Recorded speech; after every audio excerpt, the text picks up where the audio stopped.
दोस्तों स्टडी 91 के online platform में आप सभी का बहुत बहुत स्वागत है। दोस्तों आज आप सभी के समक्ष टीईटी परीक्षा को ध्यान में रखते हुए ईवीएस के सवालों की श्रृंखला मैं शुरू करने चल रहा हूं और इस श्रृंखला में दोस्तों हम लोग ईवीएस को भी कवर करेंगे और इसी श्रृंखला में हम लोग सीडीपी के सवाल भी कवर करेंगे। ठीक है, जो पेडागोजी से संबंधित जितने भी डिफिकल्ट सवाल आते हैं उनको भी हम लोग कवर करेंगे। ठीक है, और ऐसा करेंगे दोस्तों हम लोग सप्ताह में 2 दिन की क्लास आपकी ईवीएस की रहेगी, 2 दिन की क्लास जो है आपकी सीडीपी की रहेगी और 2 दिन की क्लास दोस्तों हम लोग यूपी स्पेशल पर अटेंड करेंगे। अगले कुछ दिनों का शेड्यूल कुछ ऐसा ही रहेगा। तो जो बच्चे आज पहली बार देख रहे हैं आप प्लेलिस्ट में जरूर देखिएगा जाकर के, जो भी मैं वीडियो लेक्चर तैयार कर रहा हूं ये अपने आप में बहुत ही स्पेशल होगा। ठीक है, तो ईवीएस के ऐसे सवाल जो परीक्षा में बार बार आपसे पूछे जाते हैं, सिर्फ ऐसे ही सवालों पर दोस्तों आज चर्चा करने वाला हूं मैं। ठीक है, और एक चीज और बताना चाहूंगा, ये यूपी टेट के लिए दोस्तों एक प्यारी सी किताब हमारे पास आ चुकी है। इस किताब को परचेज कर लीजिए। आज तक के जितने भी पेपर हुए 2011 से लेकर अब तक में जितने भी पेपर हुए हैं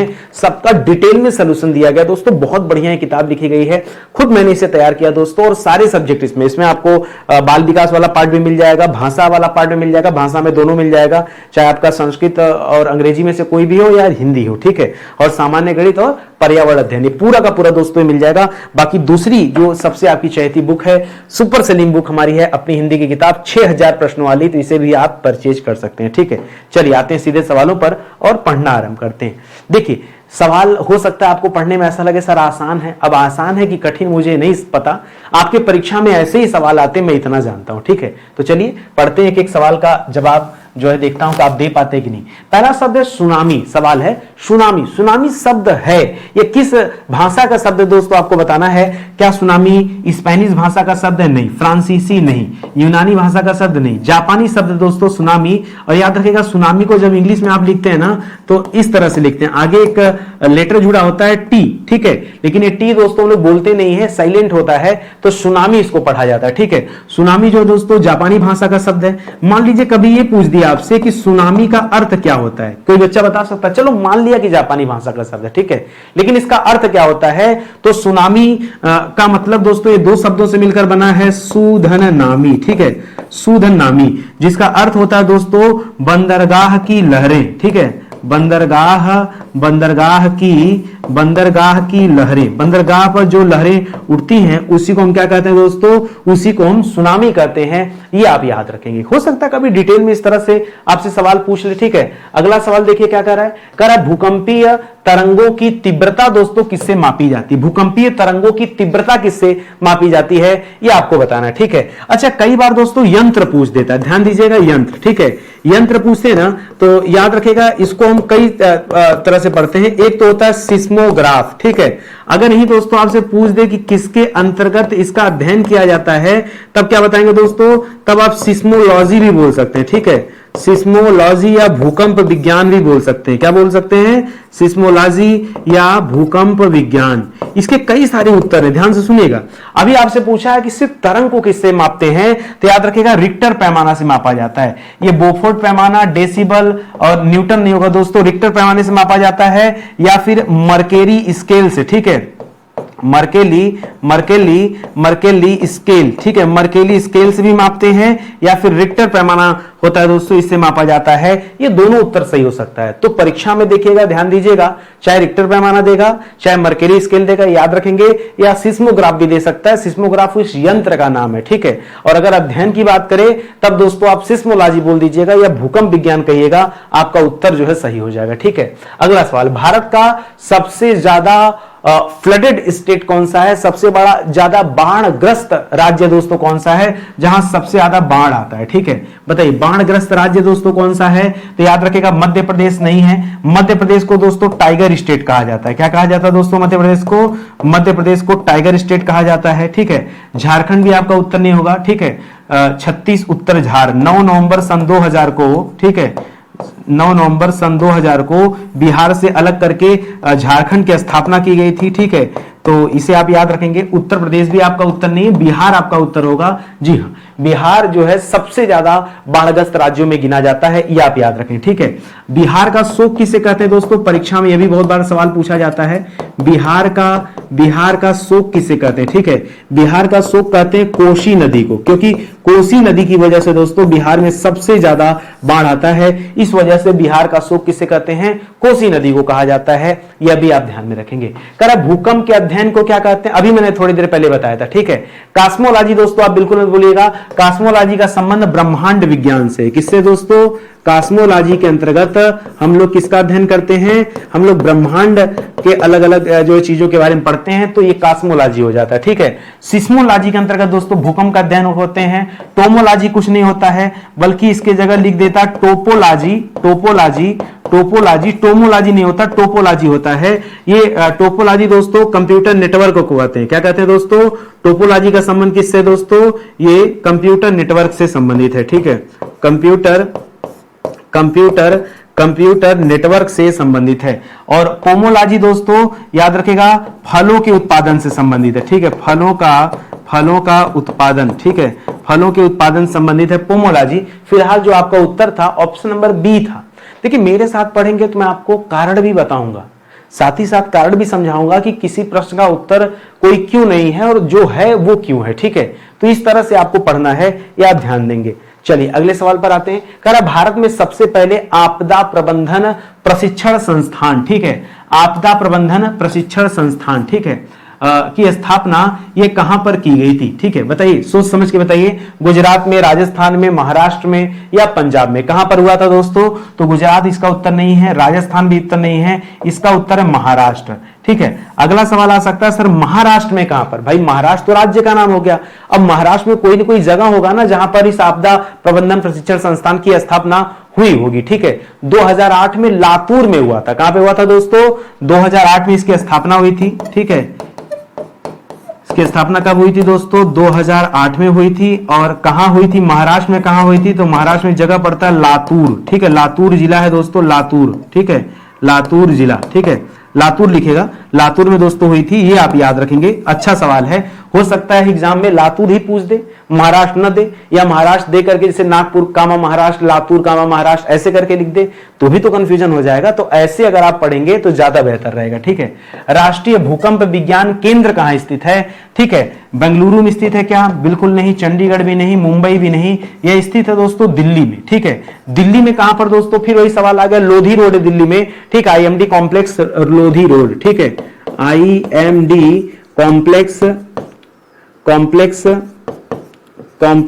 लोधी रोड, ठीक है, IMD कॉम्प्लेक्स लोधी रोड जो दोस्तों ये मौसम विज्ञान का कार्यालय यहीं पर है, ठीक है। यहीं पर दोस्तों क्या बनाया गया है, लोधी रोड, ठीक है, लोधी रोड, ठीक है, यहीं पर स्थित है आपका राष्ट्रीय भूकंप विज्ञान केंद्र। क्या है, राष्ट्रीय भूकंप विज्ञान केंद्र। बहुत अच्छा सवाल है, ऐसे ही सवाल आपसे ईवीएस में पूछे जाते हैं, इसको आप ध्यान में दीजिएगा, ठीक है। मेरे साथ साथ आप उत्तर बताने का प्रयास कीजिए। आपदा प्रबंधन पर विश्व संगोष्ठी का आयोजन दोस्तों कब और कहां किया गया था, ठीक है। दो सवाल यहां पर है, आपको कब भी बताना और कहां भी बताना है। तो याद रखिएगा आपदा प्रबंधन पर संगोष्ठी माने समझते हैं ना, मीटिंग, और कुछ नहीं पूछ रहा है, ठीक है।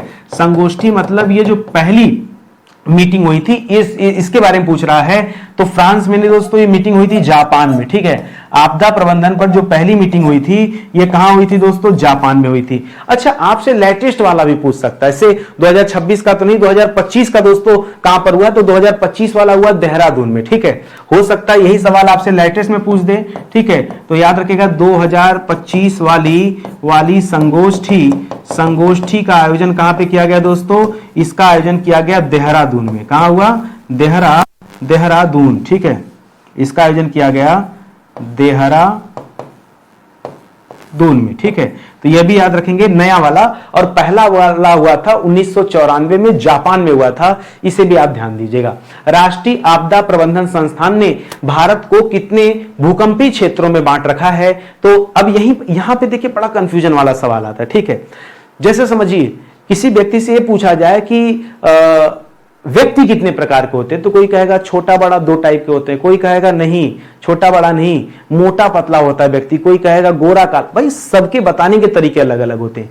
तो आपको ध्यान क्या देना है, मैं क्यों बता रहा हूं, क्योंकि यहां पर दो डेटा आपको याद रखना है। अगर कभी राष्ट्रीय आपदा प्रबंधन संस्थान पूछे तो आपका उत्तर होगा 5, ठीक है। राष्ट्रीय आपदा प्रबंधन संस्थान पूछे तो आपका उत्तर क्या होगा दोस्तों, 5 होगा, ठीक है, कि इन्होंने 5 भागों में बांट रखा है, ठीक है। आपदा प्रबंधन, ठीक है, आपदा प्रबंधन ने, ठीक है, आपदा प्रबंधन वालों ने इसे कितने भागों में बांट रखा है? 5 भागों में। लेकिन एक बार आपका उत्तर 4 भी आएगा जब भारतीय मानक ब्यूरो के बारे में पूछ दे, ठीक है, भारतीय मानक ब्यूरो, ठीक है, भारतीय मानक ब्यूरो जिसको बीएसआई भी कहते हैं, ठीक है, बीएसआई कहता है 4 भाग है, ठीक है, बीएसआई कितना बताता है दोस्तों? बीएसआई 4 भाग बताता है और आपदा प्रबंधन 5 भूकंपीय जोन बताता है, जबकि ये 4 बताता है। तो परीक्षा में इसको जरूर ध्यान दीजिएगा। एग्जामिनर ने यहीं से चेंज करता रहता है सवाल, क्योंकि उसको पता है कि बच्चा 5 रट के बैठा है, उसको 4 नहीं आता। इस वजह से थोड़ा सा इस बात को लेकर क्लियर रहिएगा। करा सुनामी का कारण क्या है? सुनामी का कारण क्या है दोस्तों? करा एक बहुत गर्म समुद्री जलधारा है। ऐसी कोई बात नहीं, समुद्र में ठंडी जलधाराएं भी होती हैं, गर्म जलधाराएं भी होती हैं, तो समुद्री धारा से इसका कोई लेना देना नहीं है। मछलियों के बहुत बड़े समूह से भी लेना देना नहीं है। कई बच्चा सोचेगा लगता है ग्लेशियर पिघल रहा इस वजह सुनामी आ रहा, नहीं, ग्लेशियर के पिघलने से, ठीक है, जल स्तर बढ़ता है, ठीक है, समुद्र का जल स्तर जो है वो बढ़ रहा है, ठीक है, समुद्री जलस्तर बढ़ना, ठीक है, ये किस वजह से होता है? अरे सिंपल सी बात, अगर बर्फ पिघलेगा तो महासागरों का लेवल बढ़ेगा ना, तो जब लेवल बढ़ेगा तो आसपास का स्थल क्या होंगे? डूबने लगेंगे। तो ये कारण ठीक है, लेकिन दोस्तों ये सुनामी का कारण नहीं। सुनामी क्या है दोस्तों? तो जब कभी समुद्र तल में भूकंप पैदा होता है, उसी भूकंप के कारण दोस्तों क्या होती हैं? तरंगे उठती हैं, ठीक है, तरंगे उठती हैं, और वही तरंग दोस्तों जब बंदरगाहों से टकराती हैं तो ये बहुत बड़े सुनामी का रूप ले लेती हैं, ठीक है। तो इसको याद रखेंगे, यहां पर ऑप्शन नंबर डी जो है बिल्कुल सही जवाब है। अगला, निम्नलिखित में से कौन सी प्राकृतिक आपदा नहीं है? कौन सी प्राकृतिक आपदा नहीं है यह बताना है। भूकंप तो प्रकृति लेके आती है, तो प्राकृतिक आपदा है। शॉर्ट सर्किट से लगी आग, ये क्या दोस्तों? ये मनुष्यों द्वारा है, ये कृत्रिम आपदा है, ठीक है, ये क्या दोस्तों? कृत्रिम है, मतलब ये मनुष्यों द्वारा बनाया गया और उसकी वजह से आग लग गया, ठीक है। जो प्रकृति करती है उसको प्राकृतिक में रखते हैं, जो मनुष्य द्वारा हो जाए उसे अलग रखेंगे। तो भूकंप, सुनामी, चक्रवात ये प्रकृति से संबंधित है, तो जो नहीं है वो ऑप्शन नंबर बी है। बहुत आसान सवाल है, ठीक है। मैंने पेपर देखा ईवीएस वगैरह का, आप झूठ मूठ के परेशान रहते हैं, इतना ज्यादा परेशान होने की जरूरत नहीं है, और क्वेश्चन परीक्षा में खूब रिपीट होते हैं। मैं फिर से एक बार कहना चाहूंगा दोस्तों, ये किताब आप परचेज कर लीजिए, बहुत शानदार सी बुक है। मतलब आज तक यूपी टेट का जितना भी पेपर हुआ है वो सारा पेपर सोल्यूशन के साथ दोस्तों लिखा गया, बढ़िया से सोल्यूशन लिखा गया है। आप लेके देखना, बहुत अच्छी आपकी तैयारी होगी, ठीक है। लिख रहा दोस्तों कि भूकंप की तरंगों को किसके द्वारा निरूपित किया जाता है? भूकंपी तरंगों को किसके द्वारा रिप्रेजेंट करते हैं, निरूपित करते हैं? सिस्मोग्राफ, इलेक्ट्रोकार्डियोग्राफ, ये तो दोस्तों ईसीजी हो गया। इलेक्ट्रोकार्डियोग्राफ जो है दोस्तों, ये तो क्या हो गया? ये ईसीजी की बात कर रहा है, और ईसीजी दोस्तों, ईसीजी अलग हो जाएगा, ठीक है। कार्डियोग्राफ, टोमोग्राफी मतलब ये सीटी स्कैन से संबंधित है। कंप्यूटर टोमोग्राफी, ठीक है, ये इसी को क्या कहते हैं दोस्तों? इसी को सीटी स्कैन कहते हैं, ठीक है। पॉलीग्राफ दोस्तों, ये झूठ पकड़ने वाली मशीन है, ठीक है, झूठ पकड़ने वाली मशीन, लाई टेस्टिंग जिसको बोलते हैं, ठीक है, पकड़ने वाली मशीन है, ठीक है, ये आप याद रखेंगे। तो बाकी का उत्तर तो गलत है, सिस्मोग्राफ यहां पे हो जाएगा। मैंने पीछे भी आपको बताया था कि एक ऐसा यंत्र होता है जो भूकंपी तरंगों को मापने का काम करता है, सिस्मोग्राफ, ठीक है। करा पृथ्वी के परत के भीतर का हलचल का अध्ययन किसके अंतर्गत किया जाता है? इसको ध्यान से पढ़िएगा। पहली बार ये सवाल मेरे सामने आया, मुझसे गलत हो गया, ईमानदारी से बताऊं। अब कई बार बच्चा सोचेगा नितिन सर खुद ही सवाल गलत कर दे रहे हैं, तो आपको क्या लगता है नितिन सर कंप्यूटर है, नितिन सर एआई हैं, दुनिया में हर सवाल का जवाब दे देंगे? अरे हम भी आप ही के जैसे हैं, हमसे भी गलतियां होती हैं, हम भी सीखते हैं। क्या मतलब किसी अध्यापक को अपना झूठा वो जो है रूप प्रस्तुत करने का कि नहीं हमको सब कुछ आता है, ठीक है।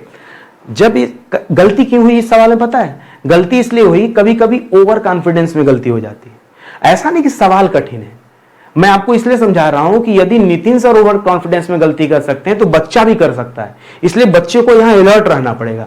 मेरे सामने सवाल आया, पृथ्वी परत के भीतर हलचल, तुरंत दिमाग में भूकंप आ गया, और जैसे भूकंप, अच्छा भूकंप नहीं है, ये प्लेट वाली बात कर दिया ना, पृथ्वी के परत की बात कर दिया, ठीक है। जैसे परत की बात कर दिया, तुरंत दिमाग में क्या आ गया? प्लेट की बात आ गया, और तुरंत दिमाग चला गया ज्योग्राफी में। अब ज्योग्राफी में दिमाग चला गया तो आपने एक चैप्टर पढ़ा होगा प्लेट टेक्टोनिक थ्योरी, और उसको दिमाग में सोच करके मैंने यहां प्लेट विवर्तनिकी कर दिया, तो गलत हो गया ना। प्लेट विवर्तनिकी नहीं है, हमको आगे पढ़ना चाहिए था कि परत के भीतर के हलचल का अध्ययन हो रहा है। हलचल मतलब भूकंप का अध्ययन कर रहा है, तो भूकंप विज्ञान होगा। इसी को तो मैंने सिस्मोलॉजी बताया था, ठीक है। इसी को हमने कहा था कि हो सकता है एग्जाम में क्या ले दे, सिस्मोलॉजी शब्द दे दे। लॉजी लिखेगा तभी दोस्तों विज्ञान होगा, ठीक है। किसी चीज के अंत में अगर लॉजी शब्द जुड़ा है तो विज्ञान को कहा जाता है, ठीक है। तो ये होगा, हमने गलती से प्लेट टेक्टोनिक कर दिया था, प्लेट विवर्तनिकी कर दिया था। ये तो प्लेट से संबंधित सिद्धांत है कि प्लेट जो है आपस में तैर रहे हैं, ये इनके बारे में, ठीक है। तो इसको याद रखेंगे, यहां पे आप गलती ना कीजिएगा। ऑप्शन नंबर बी दोस्तों इस सवाल का सही उत्तर है। कह रहा सुनामी का संबंध है, खूब सुनामी से सवाल आता है, ठीक है। सुनामी का संबंध दोस्तों किससे है, ठीक है। कह रहा है कि चक्रवात से तो बिल्कुल नहीं है, ज्वारीय तरंग। अब देखिए बड़ा क्लोज आंसर दे दिया है।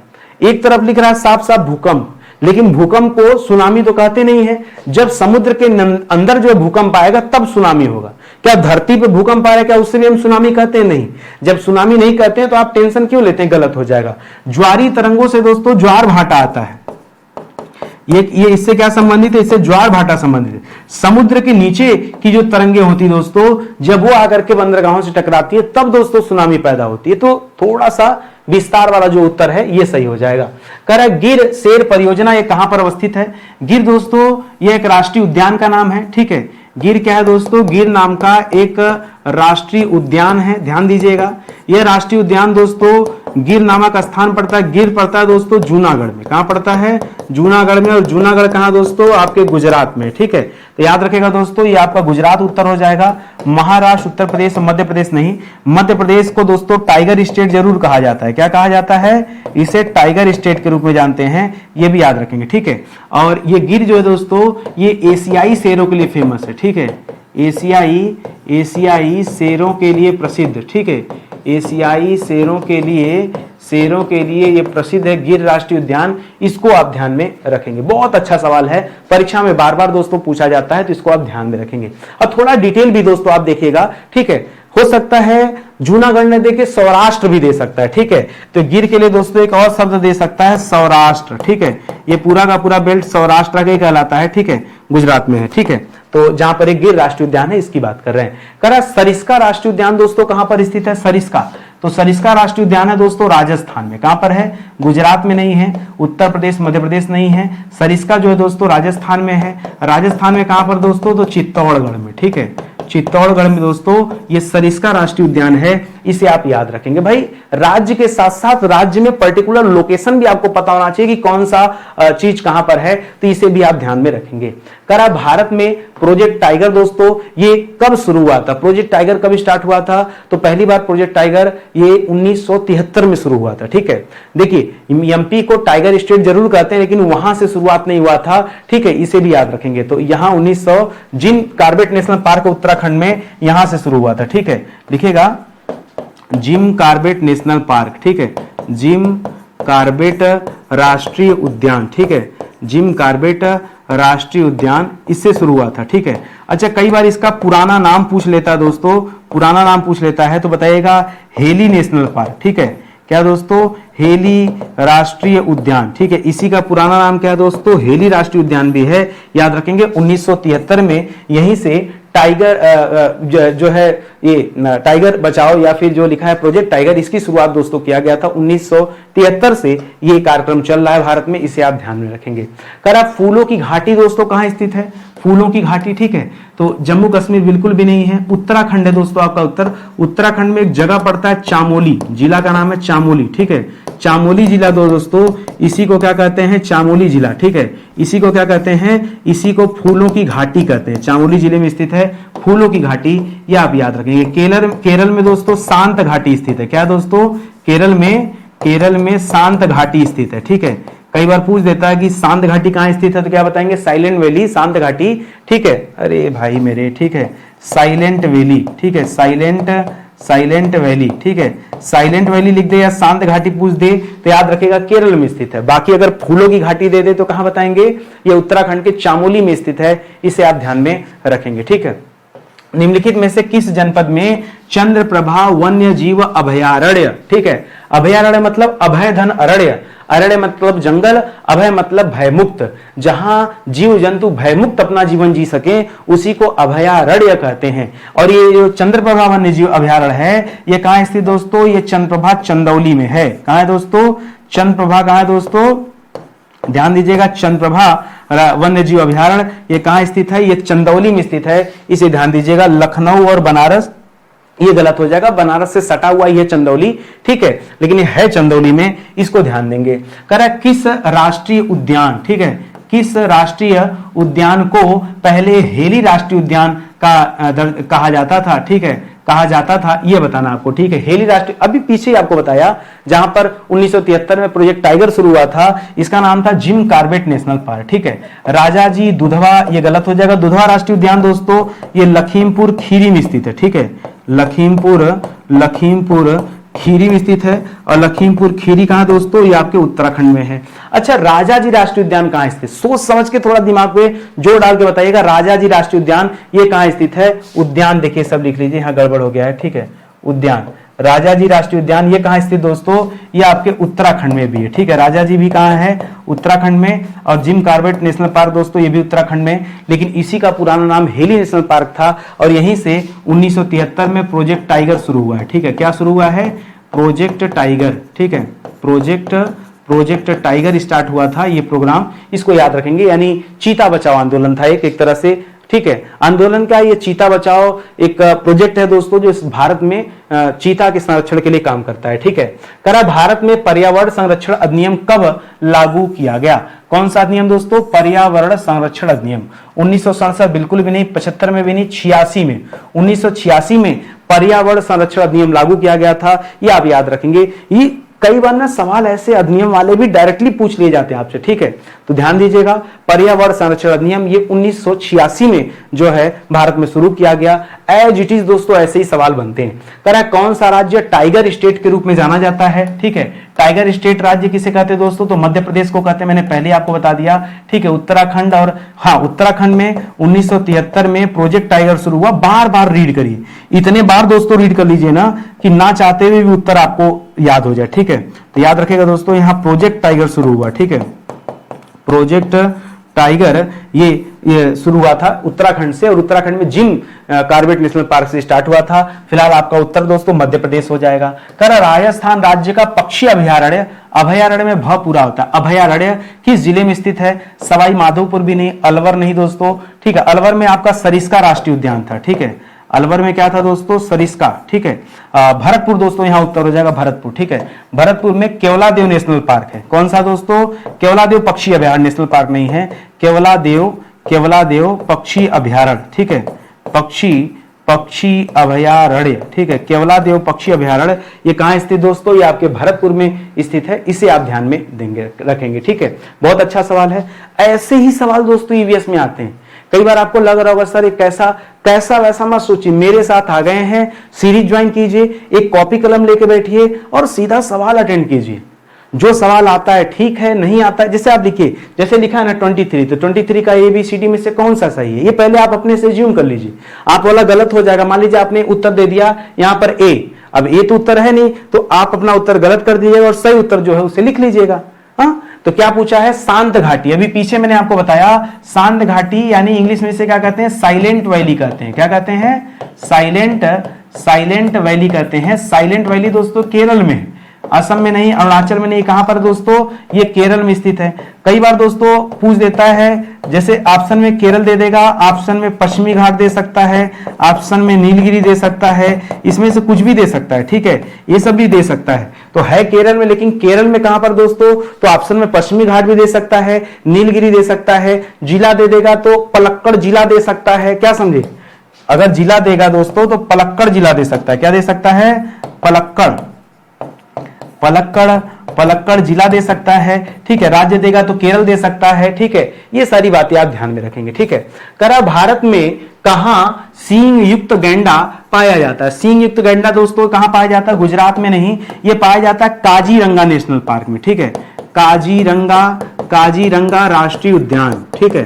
काजीरंगा राष्ट्रीय उद्यान में यह पाया जाता है। और काजीरंगा राष्ट्रीय उद्यान दोस्तों कहां पर है? ये आपके असम राज्य में। कर्नाटक, केरल आपका गलत जवाब है। यह कहां पर है? असम में है, जहां पर एक सींग वाले गैंडे पाए जाते हैं। तो ऑप्शन नंबर बी इस सवाल का सही उत्तर हो जाएगा। काजीरंगा राष्ट्रीय उद्यान प्रसिद्ध है, ठीक है, इसको उद्यान को सही कर लीजिएगा, ठीक है, लगता है कुछ मिसप्रिंट हो गया। काजीरंगा राष्ट्रीय उद्यान किसके लिए? बाघों के लिए नहीं दोस्तों, ठीक है। शेरों में एशियाई शेरों की अगर बात कर देता, ठीक है, शेरों में अगर एशियाई शेरों की बात कर दे तो याद रखेगा जो गिर आपने पढ़ा था, गिर राष्ट्रीय उद्यान, ये हो जाएगा गुजरात वाला, ठीक है, गिर राष्ट्रीय उद्यान गुजरात, ठीक है। ये एशियाई शेरों के लिए दोस्तों फेमस है, ठीक है। और बाघों के लिए दोस्तों कूनो राष्ट्रीय उद्यान है, ठीक है, कूनो राष्ट्रीय उद्यान, ठीक है, कूनो राष्ट्रीय उद्यान। ये कहां पर दोस्तों? ये आपके मध्य प्रदेश में है, कूनो राष्ट्रीय उद्यान, ठीक है। ये बाघों के लिए जाना जाता है। एक सींग वाले गैंडे के लिए दोस्तों ये काजीरंगा नेशनल पार्क है। कौन सा है? काजीरंगा राष्ट्रीय उद्यान। जितना ज्यादा रिपीट करेंगे उतना ज्यादा आपके लिए फायदेमंद रहेगा, ठीक है। और एक काजीरंगा है कहां पर दोस्तों? ये असम में। असम में और भी राष्ट्रीय उद्यान है, मानस राष्ट्रीय उद्यान भी वही है, परीक्षा में खूब पूछा जाता है, ठीक है। करा केदारनाथ अभयारण्य किसके लिए जाना जाता है? केदारनाथ अभयारण्य क्या बाघों के लिए जाना जाता? नहीं। क्या शेरों के लिए जाना जाता? नहीं।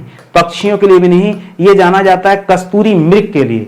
हिमालयी कस्तूरी मृग जो लुप्तप्राय श्रेणी में आ गए हैं, ठीक है। क्या दोस्तों? हिमालयी कस्तूरी मृग, ठीक है, हिमालयी कस्तूरी मृग, ठीक है, जो लुप्तप्राय श्रेणी में आ गए हैं, ठीक है, लुप्तप्राय श्रेणी में हैं, ठीक है। ये कहां पाए जाते हैं? केदारनाथ अभयारण्य जो है यहां पाए जाते हैं, इसको भी आप ध्यान में रखेंगे, ठीक है। हिमाचल का पार्ट है। कह रहा किसी जगह के फ्लोरा और फौना ये क्या सूचित करते हैं? देखिए दो शब्द है, एक फ्लोरा है, एक फौना शब्द है, ठीक है।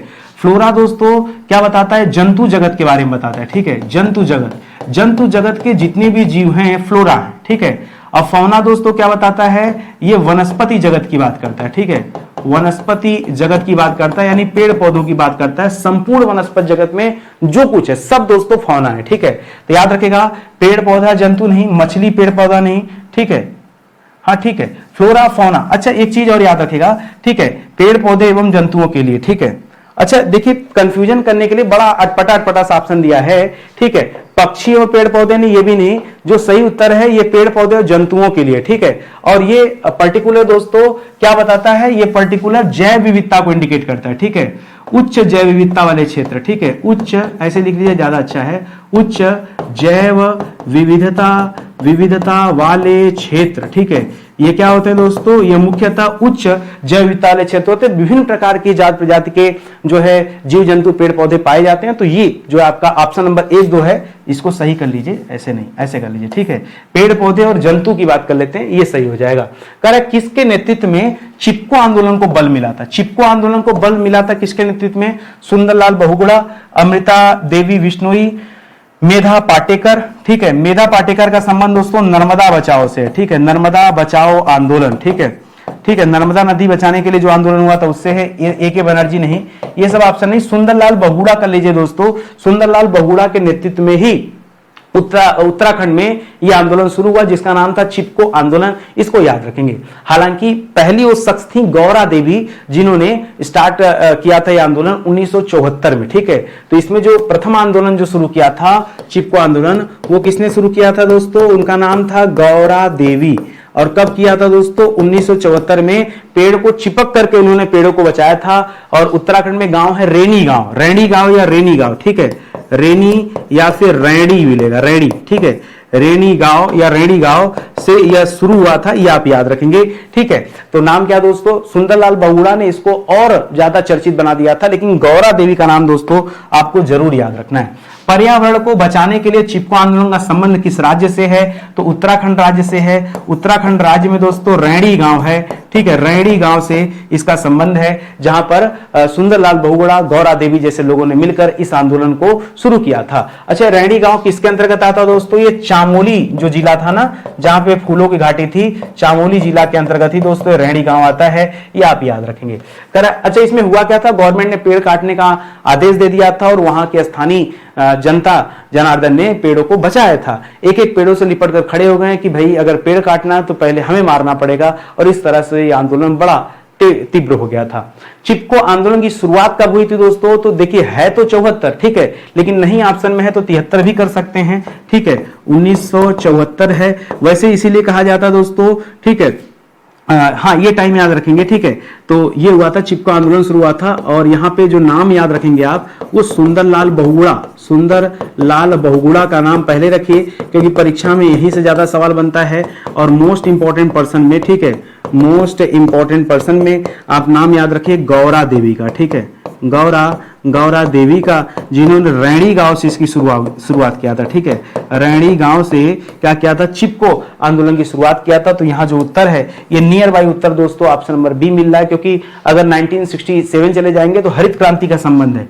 1966 से 67 के दौरान भारत में हरित क्रांति की शुरुआत हुई थी। किसकी? हरित क्रांति की शुरुआत हुई थी, ठीक है, स्वामी विश्वनाथन, ठीक है, स्वामी विश्वनाथन ने दोस्तों क्या किया था, एमएस विश्वनाथन ने, ठीक है, एमएस विश्वनाथन ने, ठीक है, शुरू किया था, भारत में हरित क्रांति की शुरुआत किया था। ऐसे देखेंगे तो आपको नाम मिलता है, वर्ल्ड वाइड देखेंगे तो किसका नाम मिलता है बताइए? अच्छा, दो क्रांतियां पूछता है, एक हरित क्रांति, एक दुग्ध क्रांति। तो दुग्ध क्रांति की शुरू किया था वर्गीज कुरियन ने, ठीक है, और हरित क्रांति शुरू किया था एमएस स्वामीनाथन ने, ठीक है, एमएस स्वामीनाथन ने। मुझे बताइए विश्व में सबसे पहले हरित क्रांति किसने शुरू किया, ये आप कमेंट करके बताइए, आपके लिए प्यारा सा सवाल रहेगा, ठीक है। ध्यान दीजिएगा दोस्तों, हमारे पास पेड कोर्स भी हैं, और जिसमें यूपी टेट के भी पेड कोर्स हैं, ठीक है, यहाँ पे है नहीं लगा हुआ, लेकिन मैं लगा दूंगा इसको। ये हमारे अलग अलग विषय के सब्जेक्ट वाइज कोर्स भी हैं, ठीक है। बाकी किताब आप ले लीजिए दोस्तों, बहुत अच्छी सी किताब है, ज्यादा स्टॉक में बची नहीं हमारे पास, ठीक है, बहुत थोड़ी मात्रा में बची है, खत्म हो जाएगी तो फिर दोबारा हम किताबें बड़ी कम मात्रा में प्रिंट कराते हैं, ठीक है। तो अगर अभी आप परचेज कर लेंगे तो अभी तो है स्टॉक में, तो ये किताब आपके घर तक डिलीवर्ड की जा रही है, ठीक है। बहुत अच्छी बुक है दोस्तों।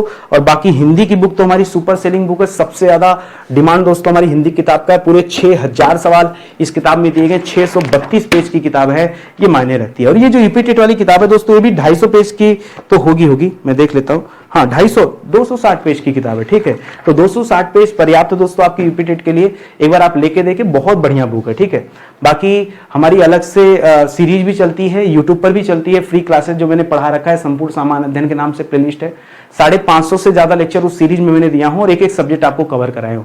जितने हमारे पेड कोर्सेज हैं सभी में डेमो क्लास फ्री है, यूपी टेट के बैच पे भी हमने डेमो क्लास दे रखा है, एक बार आप डेमो क्लास देख लीजिए, पसंद आए तो बैच ज्वाइन कीजिएगा, अदरवाइज कोई जोर जबरदस्ती नहीं है, ठीक है। ये हमारा प्लेटफॉर्म है दोस्तों, स्टडी 91 ऑफिशियल, इसे डाउनलोड कर लीजिए, इसी नाम से ऐप है, इसी ऐप पर सारी क्लासेस चलती है। कहीं कोई दिक्कत है, परेशानी है, नहीं समझ में आ रहा है तो सीधे आप हमें कॉल कर सकते हैं इन नंबरों पर, ठीक है, मैसेज दे सकते हैं व्हाट्सएप पे भी, और जनरल मैसेज भी दे सकते हैं, कॉल भी कर सकते हैं, तो हम आपकी मदद कर देंगे, ठीक है। मिलते हैं दोस्तों अगले लेक्चर में, तब तक के लिए बहुत बहुत धन्यवाद आप सभी का। जय हिंद, जय Bharat, thank you so much.